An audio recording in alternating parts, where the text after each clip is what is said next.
জয়গুরু বন্ধুরা, আজকে আমাদের জয়গুরু অনুকূল ঠাকুরের দীক্ষিত যারা যারা আছে তারা তারা নিশ্চয়ই জানো যে আজকে 9 জানুয়ারি।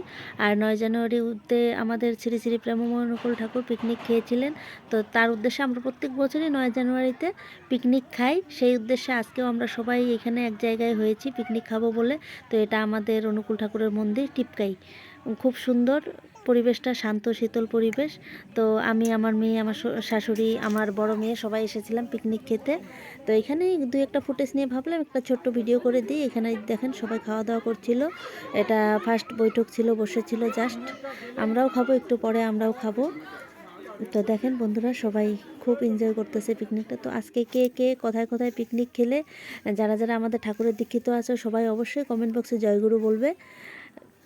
তো সকল বন্ধুদেরকে জানাই জয়গুরু। আর এইদিকে আমার মেয়ে তো দুষ্টামির শেষ নেই, সবখানে ওর দুষ্টমি করতেই হবে। তো এইখানে এসেও দুষ্টুমি আর ওর পিছু ছাড়ছিল না। এই দেখো আমার চাদর ধরে কীভাবে আছে। তো ভিডিওটা দেখার জন্য ধন্যবাদ। টাটা, ভালো থাকবেন, সুস্থ থাকবেন।